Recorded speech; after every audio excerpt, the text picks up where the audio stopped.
नमस्कार सर। नमस्कार जी। सर क्या नाम है आपका? संतोष निरगुडे। संतोष जी, आप कहाँ से आए हैं? मैं ग्राम तलून, तहसील जिला बड़वानी, मध्य प्रदेश से आया जी। सर क्या काम करते हैं आप? मैं सिलाई का काम करता हूँ। सर संत रामपाल जी महाराज जी से आपने नाम दीक्षा कब ली? 2011 17 फरवरी 2011 को गुरुजी से दीक्षा ली मैंने। सर संत रामपाल जी महाराज जी से नाम दीक्षा लेने से पहले आप क्या भक्ति साधना करते थे? संत रामपाल जी महाराज के चरणों में आने से पहले दास जय गुरुदेव पंथ से जुड़ा था, और उससे पहले दास ने जैसे 2004 को 14 जनवरी 2004 को ठाकर सिंह महाराज जी से नाम दान लिया था। वहाँ से हमको 5 मंत्र दिए थे, जैसे ज्योति निरंजन, ओमकार, रारंकार, शोहम और सतनाम। वो साधना मैंने लगभग 1.5 महीने तक की। उसके पश्चात हमारे जो रिलेशन में थे, जो मामा जी लगते हैं रिश्ते में, उन्होंने जय गुरुदेव की जानकारी बताई थी कि हमारे मथुरा जी वाले जो बाबा है जय गुरुदेव पंत, बोले कि वहाँ चलना। तो वहाँ पे देखा कि वहाँ पे संगत काफ़ी थी और काफ़ी भीड़ थी वहाँ पे। उनका काफिला भी मतलब बहुत हज़ारों की संगत में था। तो वहाँ उनका सत्संग सुना, और उन्होंने जो अनाउंस किया था कि जो भी गुरु दीक्षा लेना चाहे वो बैठ जाए कृपया शांत होके। तो जब मैंने सोचा मन में कि जब हम ठाकर सिंह महाराज से नाम दान लिए मैंने, तो वहाँ तो हमको थोड़ा एक बाउंड्री करके और जो टेंट वेंट लगा के थोड़ा कनाते बांध कर मरकर उन्होंने मतलब अपने को दीक्षा दी। और ये जो जय गुरुदेव बाबा है ये तो खुले मंच से माइक से उपदेश दे रहे हैं, तो मेरे को थोड़ा प्रभावित हुआ उनसे मैं कि मन को इन पे मंत्रों में इनकी अच्छी पकड़ है। तो मैंने सोचा कि इनसे दीक्षा लेके देख लेते हैं। तो उन्होंने भी मतलब वो जो दीक्षा चालू की नामदान की, तो उन्होंने मंत्रों का उच्चारण किया। मतलब उन्होंने जैसे 5 मंत्र वही बताए, बाकी उनको थोड़ा उनको काट छाट के उन्होंने बताए। उन्होंने प्रथम मंत्र बताया निरंजन, ओम, रारंग, शोहम और सतनाम। और ये मेरे को ऐसे लग रहा है कि पूर्ण संत है, तो उनसे जी गुरु दीक्षा ली मैंने। सर जय गुरुदेव पंथ में आपने कितने साल भक्ति की? सर जय गुरुदेव पंथ मैंने वो जब दीक्षा ली थी तारीख 25 फरवरी 2004 से दीक्षा ली थी, तब से मैं गुरुजी के श्री चरणों में 11 फरवरी 2017 को आया। तो लगभग 7 वर्ष हो गए थे जी। सर पहले आप ठाकर सिंह महाराज जी से जुड़े रहे, फिर आप जय गुरुदेव पंथ में आकर के आपने 7 वर्ष तक भक्ति साधना की। यह भक्ति साधना करने से आपको क्या लाभ प्राप्ति हुई? जैसे दास को अनुभव तो क्या, मैंने जैसे जिस दिन से जुड़ा उसी दिन से मुझे बहुत आस्था उन पे लग गई, क्योंकि जो उनके द्वारा भक्ति बताई गई है मैंने कंटिन्यूस रेगुलर मतलब कोई दिन नागा नहीं किया मैंने। उनके जो शिष्य थे वो बताते रहते कि थोड़ी साधना बढ़ाते रहो बढ़ाते रहो। वो साधना हमने मतलब करीबन 2-2 ढाई घंटे मतलब बैठते गए, समय बढ़ाते गए। बाकी कोई आध्यात्मिक लाभ ऐसा कुछ अनुभव नहीं हो रहा था। जो गोपाल दास जी थे वो भी आज जो संत रामपाल जी महाराज जी की शरण में है तो वो मिले और उन्हें बताया कि आप जय गुरुदेव पंथ में जुड़े हो। वो भी वही साधना कर रहे थे। तो बोले कि ऐसे भक्ति नहीं होएगी, इसको भक्ति को और बढ़ाओ। तो उन्होंने हमसे मतलब अच्छी साधना मतलब 40-40 दिन का उपवास भी करवाया। 2-2 मतलब दास ने वो 3 बार मतलब किया, मतलब निराहार, मतलब 1 दिन सिर्फ आहार करो, कोई सा भी टाइम ले लो, सुबह करो या शाम को करो। सिर्फ 2 रोटी खाना था और पूरे 24 घंटे निराहार करना, सिर्फ जल पे रहना था। तो दास ने वो भी भक्ति करके देखी, और घर वाले भी मतलब परेशान हो जाते थे कि आप क्या कर रहे हो, कैसी साधना कर रहे हो। तो उनकी कंटिन्यूस भक्ति करते रहे। लाभ तो कुछ नहीं हुआ, दास के ऊपर बहुत सी परेशानियां भी, आपत्तियां आई। जैसे जय गुरुदेव में होते हुए भी मेरी पत्नी जो प्रेत बाधा से पीड़ित हो गई थी, तो दास को बहुत शर्म भी आई कि हम जय गुरुदेव होने के बावजूद भी जैसे मेरी पत्नी को मतलब प्रेत बाधा से कैसे पीड़ित हो गई। फिर भी हमने उसको बड़ी मुश्किल से झाड़ फूक करवाया। एक दिन तो उन्होंने कुएं में कूदकर आत्महत्या का भी प्रयास किया।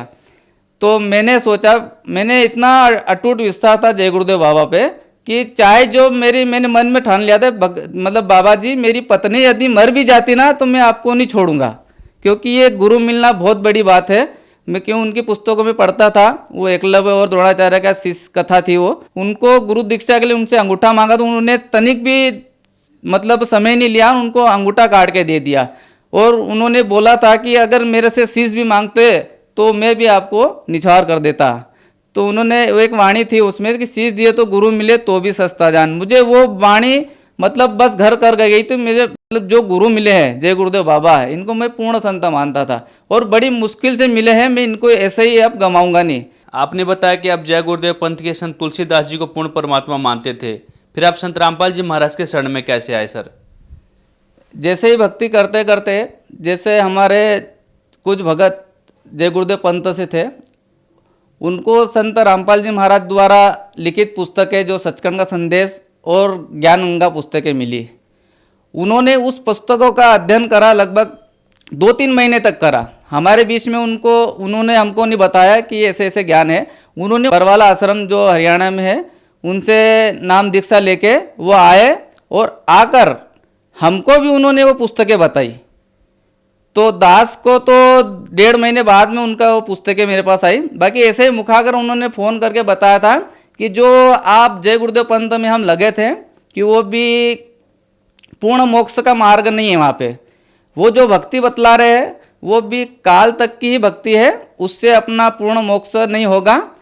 तो मैंने बोला कि आप कैसे कह सकते हो कि मैं आपको एक पुस्तक दूंगा, सचखंड का संदेश और ज्ञान गंगा, इन पुस्तकों को पढ़ना और फिर आपने खुद निर्णय लेना है कि क्या सच्चाई है और क्या गलत है। तो 1.5 महीने तक मुझे बहुत बेकार लग रहा था, क्योंकि मैं रोता रहा हूँ परमात्मा के लिए कि ये परमात्मा, जब मैं अपने जो गुरु बिना जो भक्ति करते हैं और मैं अपने गुरु को भगवान रूप में मान रहा हूँ और गुरु बिना मोक्ष नहीं हो सकता, और जो मैं गुरु के द्वारा बताई गई भक्ति अभी फिलहाल में जो कर रहा हूँ और ये भी गलत निकल रही है, तो मैं किस पे विश्वास करूँ। उन्होंने बोल दिया कि संत मतलब सारे नकली है, काल के, ये तो काल का लोक है, ये सब सारे नकली ज्ञान दे रहे हैं, और जो संत रामपाल जी महाराज बता रहे हैं वो सारे प्रमाणित ज्ञान दे रहे हैं। तो मैंने परमात्मा से प्रार्थना की, परमात्मा आप ही हमको यहाँ से बताओ कि सच्चा गुरु कौन है इस पृथ्वी पे, इस काल के लोक में हम किस पे विश्वास करें। ये नकली गुरु के तीत भी भरमा रहे, नकली कौन है असली कौन है, हमको कोई समझ में नहीं आ रहा था। मालिक ये नहीं तो दास तो क्या बताए, आत्महत्या जैसी मेरी स्थिति हो रही, क्योंकि भगवान मेरे से छूट रहा था। मैं मेरे परिवार के लिए इतना नहीं रो रहा था कि उसके बावजूद मैं जय गुरुदेव बाबा को छोड़ नहीं रहा था। मैंने सोच लिया था मेरी भले पत्नी मर जाए फिर भी मैं जय गुरुदेव पंथ नहीं छोड़ूंगा। बाकी आप वो जय गुरुदेव पंथ ही गलत निकल रहा है, उसको काल का पंथ बता, मैं इनकी साधना कैसे करूँ। परमात्मा आप ही मेरे को बुद्धि दो। तो दास को आने से 2 दिन पहले मतलब जो भगत लोग बताए, भगत जी मेरे को पुस्तक दो जल्दी, तभी मेरे को कहीं समझ में आएगा। 2 दिन पहले उन्होंने पुस्तक दी, ज्ञान गंगा और सचखंड का संदेश। और सचखंड का संदेश जब पुस्तक पढ़ी, उसमें ये लिखा था कि जय गुरुदेव पंथ और ठाकर सिंह महाराज जितने भी ये पंथ है ना, राधा स्वामी पंथ से निकले हैं। तो वो बात ऐसे 3 पॉइंट थे, जय गुरुदेव पंथ राधा स्वामी से निकला है, और इनका जो राधा स्वामी जो प्रवर्तक जो है शिवदयाल जी, उनके कोई गुरु नहीं थे, और उनकी भी जो मृत्यु हुई शिवदयाल जी की, वो भी भूत बनकर अपनी ही शिष्या में प्रेतवश आके सभी विकार करने लगे, वो बीड़ी हुक्का पीने लगे। तो दास को बहुत बुरा झटका लगा कि जो जय गुरुदेव बाबा है, जो हमारे उनको एकदम भगवान मानते हैं, वो भी राधा स्वामी पंथ से निकला है। मतलब राधा स्वामी पंथ से इनको अलग पंथ बनाने की क्या जरूरत थी। तो दास को इतना बड़ा लगा कि एकदम ये तो गुरुद्रोही वाला पंथ है। जब अपने पिताजी को छोड़कर बेटा अलग से मतलब वो कर रहा है, जो उन्होंने जो ज्ञान दिया उसको छोड़कर अलग कोई मतलब दुकानदारी कर, तो पिताजी को कितना दुख होगा। तो ऐसे कैसे हमारे जो जय गुरुदेव बाबा है, इन्होंने अलग से पंथ कैसे बना लिया, ये तो एकदम गुरुद्रोही वाला पंथ है। तो दास को इतना झटका लगा, और तभी तुरंत दूसरे रोज मैंने उनको फ़ोन लगाया भगत जी को। मैंने को भगत जी आप हरियाणा कब जा रहे हो? बोले कि हमको कल परसों ही निकलना है। तभी जाके मैंने गुरु जी संत रामपाल जी महाराज से नाम दीक्षा ली। सर संत रामपाल जी महाराज जी से नाम दीक्षा लेने के बाद आपको क्या लाभ प्राप्त हुए सर? संत रामपाल जी महाराज की शरण में आने से मेरी पत्नी को भयंकर जैसे अचानक कोई ऐसे हो गए कि हाथ पे पूरे ढीले पड़ गए थे। मैं सत्संग में गया हुआ था, तो सत्संग में आने से 15 मिनट पहले तो उन्हें अच्छी बात करी, और बीच में ऐसी घबरा गई। उन्होंने फिर रिटर्न फ़ोन लगा कि मेरी तो हालत ख़राब हो रही और मेरे तो बहुत मुश्किल है मिले। तो उनको बोला कि जो अपने गुरुजी ने संत रामपाल जी महाराज ने नामदान दिए उनका सिमरण करो। तो उनको बोल के मैं मोबाइल कट गया। फिर बाद में मैं घर आया तो उनको एक बेसुध पड़ी थी। तो मेरे साथ 2 भगत भी थे, वहाँ के बैठे थे, तो बेसुध पड़ी थी तो उनके हाथ पैर भी ढीले हो गए थे। और ऐसी स्थिति थी उनको दास को मतलब कंधे पे डालकर उसको गाड़ी में उनको डालना पड़ा। तो बहुत मेरी तो रोने जैसी हालत हो गई। और भगत गांव वाले मोहल्ले वाले भी देख रहे थे कि ये इतनी मतलब भक्ति करता है तो इसके साथ ऐसे कैसे हो गया, क्या हुआ। वो सोचने में मेरे को भी लगा कि यार हम संत रामपाल जी महाराज के शरण में है और हमारे साथ ऐसा कैसे हो जाएगा। मालिक, यदि मेरी पत्नी को कुछ हो गया तो मैं क्या इनको जवाब दूंगा। मैं तो क्योंकि इनको तो मैंने बहुत लाभ बताए थे कि हमारे गुरु जी की शरण में आने से ऐसे ऐसे लाभ हो गए, ऐसे ऐसे मुर्दे तक जिंदा मालिक ने गुरुजियों ने कर दिए हैं। तो ले जाते हुए मेरे मन में कई सवाल आते रहे, उनको एडमिट करा और वहाँ ले जाके ही मालिक की ऐसी दया हुई कि उनको बाटल लगा। और जैसे ही उनको बाटल लगी तो धीरे धीरे उनको आराम आने लगा और फिर उनसे बात करने लगी। तो उन्होंने बताया कि आज ये आपकी पत्नी ये नहीं बचती, क्योंकि उनके हाथ पे ढीले हो गए, उनके जाने की तैयारी थी। परमात्मा ने एक हमारी भगतमती को जीवन दान दिया। इसके बाद ही जैसे मेरे 3 साल की एक बच्ची है मतलब, उसको मोटरसाइकिल 3 सवारी बैठी हुई थी। वो 3 साल की बच्ची कितना मतलब हिम्मत रख सकती, वो उसके ऊपर से निकल गई और वो एकदम बेहोश वो भी हो गई थी। बेहोश होने के पश्चात जैसे उसको उठाया तो उसके भी हाथ पे ढीले पड़ गए, कोई उसके मुंह से फेस आने लग गया। और जैसे हमारे जो भगतमती जो गुरुजी उनसे नाम दीक्षा ले रखी थी संत रामपाल जी महाराज से, उन्होंने आए और गुरुजी उनका जयकारा करा, बंदी छोड़ सतगुरु रामपाल जी महाराज की जय हो। ऐसे 2-3 बार जैसे जयकारे करते रहे और मतलब 10-15 मिनट बाद उनको अचानक फिर होश आ गया और उसको फिर भी होश आया, फिर भी उसको अस्पताल ले गए, क्योंकि मोटरसाइकिल सब लोग देख रहे थे तो बच्ची मर गई होगी। तो उसको ऐसे के वैसे अस्पताल ले गए। मेरी भगतमती मतलब मेरी पत्नी भी वहाँ पे आ गई। उन्होंने बोला कि नहीं इनको तो अस्पताल ले चलो। तो अस्पताल ले गए, डॉक्टरों ने देखा तो कुछ नहीं, बच्ची अच्छी चलने फिरने लग गई बोले वहाँ। तो उसको मतलब एक जरा सी थोड़ा सा मतलब खरोच आया, एक ट्यूब दिया मालिक मतलब संत रामपाल जी महाराज की दया से मेरी बच्ची को वहाँ भी मालिक ने जीवन दान दिया। मेरे साथ एक भगत जी था और मेरी बच्ची भी थी, बड़ी लड़की थी, उनका भी एक लड़का बेटा हुआ था। कि हम नामदान सेंटर पे उधर राजगढ़ तरफ गए थे, जैसे बड़वानी धार जिले में।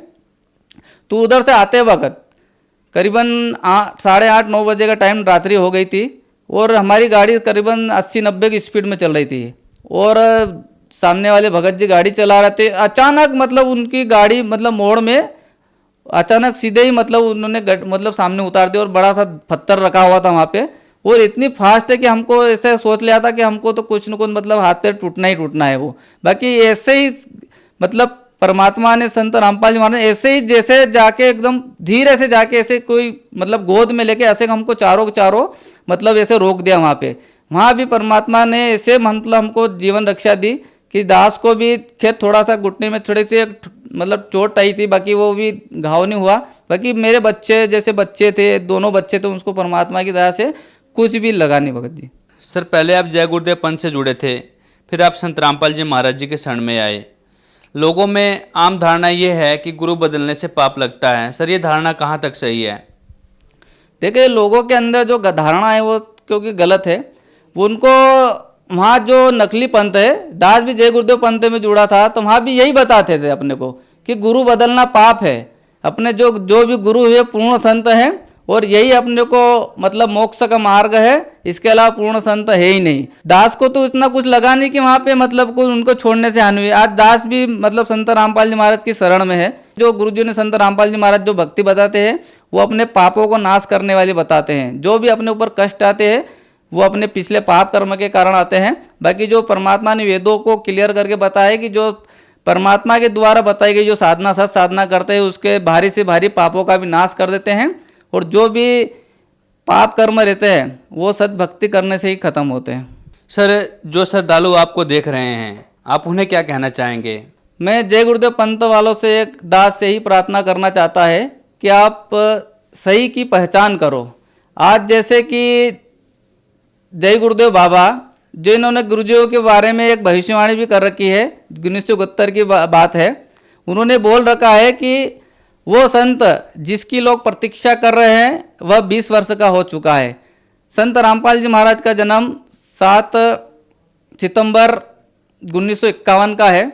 और जिस रोज जय गुरुदेव बाबा ने भविष्यवाणी की थी 1971 8 सितंबर 1971 को, तो उसी मतलब दिन को देखा जाए तो गुरुजी का 20 वर्ष के पूर्ण हो चुके थे।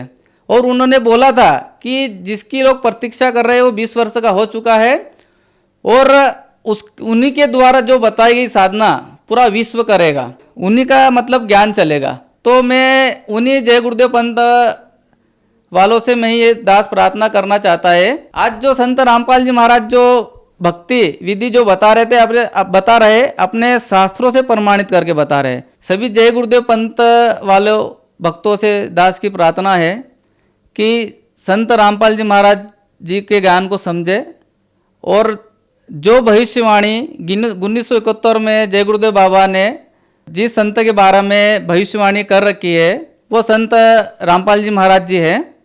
उनसे आकर अपनी गुरु दीक्षा ले और अपना कल्याण करवाए। सर, संत रामपाल जी महाराज जी से नाम दीक्षा कैसे ले सकते हैं? संत रामपाल जी महाराज के सत्संग काफ़ी चैनलों पे आ रहे हैं अभी, और जो नीचे पट्टी दे रखी है, जो नंबरों की पट्टी चल रही है, किसी भी नंबर पे फ़ोन लगाकर आप वहाँ अपना नामदान का पता ले सकते हैं और नामदान दीक्षा ले सकते हैं। धन्यवाद सर। सत साहिब जी।